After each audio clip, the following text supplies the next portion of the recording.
Well, let's stay break on the rise. That is time for the press preview. First look at what's on the front pages of the paper. Nkechi, I'll let you to start with this day. I haven't opened it here. Great. All right, let's take a look at this day newspaper. Just above the nameplate of this day this morning, an aggressive bid to tame inflation, CBN raises the MPR rate to 15.5%. What's the significance of that raise? Just below that, Atiku, my government will restructure Nigeria and quell separatist agitations. That's on page 39. All right, then, let's look at the Nation and see what the Nation is saying.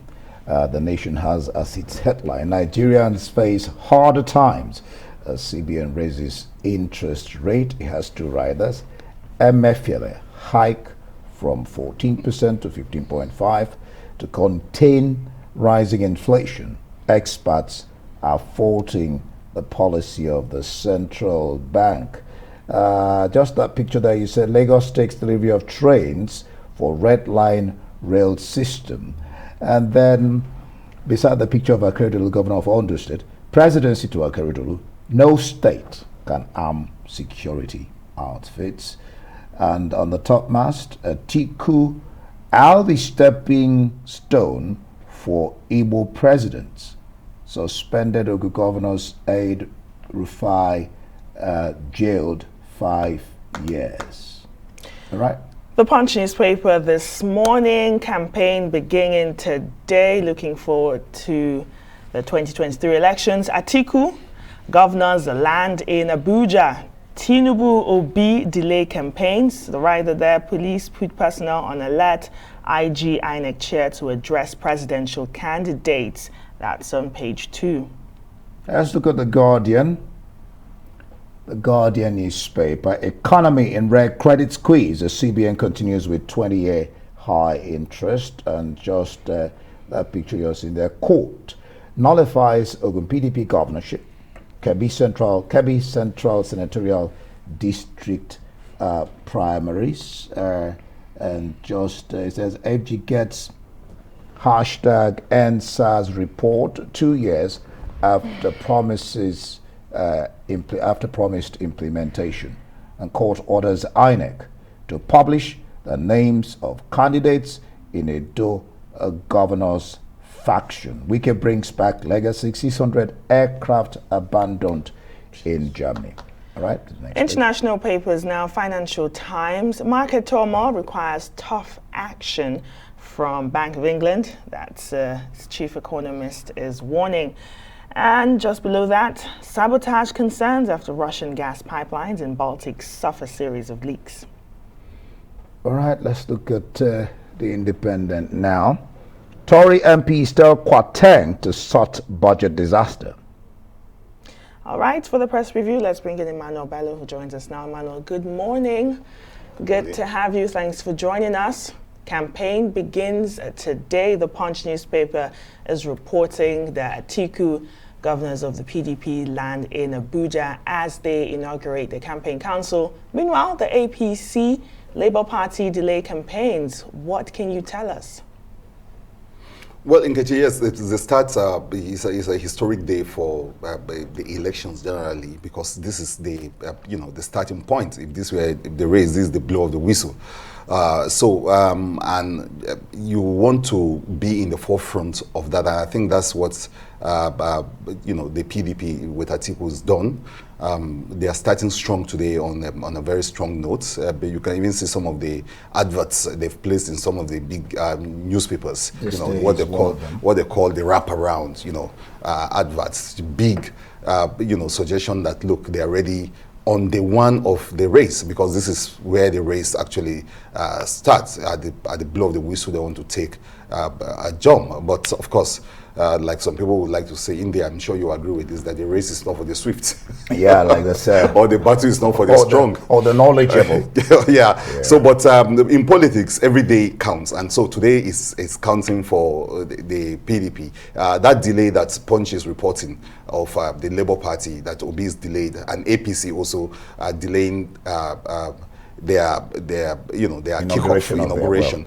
I don't know how that is going to have some ripple effect on them, but in your own reports on the network earlier today was looking at the crisis within the APC that has caused those delay. If they are not able to weather those storms, in the coming days, it might define the campaign, and that's not a very good thing for it. But the PDP is having a good showing, with Atiku having a very wonderful 24 hours yesterday in the southeast. It's a good thing that he had to start on the eve of the campaign. He's in the southeast, where that seems to be the beehive or the bedrock of a lot of agitation, either of power shift or of self-determination and all sorts of agitation. So going there to at least in a way address some of the agitation, there was also a very smart move. He's following that up, himself and Okowa, following that up today decisively with the inauguration. It makes for good optics. It makes for a party that was going through a whole lot, especially with the Wike crisis, for it to be able to, and then some people thought it was not even going to get its presidential council right, for them to, is the only party that seemed to have, will be kicking off today. I think I think that is a bit extraordinary and a bit striking, and that's, actually an edge, talking about optics at least, or talking about confidence building around what party is ready on day one to take off. They've shown that. And as you revealed, APC is still grappling with the crisis of the presidential council. Everyone thought they got it right when there was a show of strength. For the Obi campaign, we don't know so much what they're saying. It's also another delay. But like we're noting, it's a long run. They have between now and the rest of the year to be able to kick off campaigns. So it's not, but those who started today, well, it's fine, but others can actually join along the way. Well, a lawyer, Hassan Ahmed, says it's the first time you're having this length of election, 4 months, and he says if they start in November or start in October, it's not like that's according to what he said. All right, let's look at nation presidency to Akeredolu. No state can arm security outfits. And then the headline, Nigerians face harder times as CBN raises interest rate. And then, of course, you look at that picture. Lagos takes delivery of trains for red line rail system. What does that mean for transportation for Lagos people? Look at those stories, Emmanuel. A very interesting story, but the story on the the warning by the federal government telling Akeredolu that no, you cannot have arms, you cannot arm Amotekun. I think that's a very interesting story, because if you contrast that with the fact that Katsina State government was able to arm its own security outfit, and Akeredolu said that if it's good for Katsina State, why is it not good for us? We want to also arm so that they can hold some kind of weapons, because without that, they will be, they won't be very effective.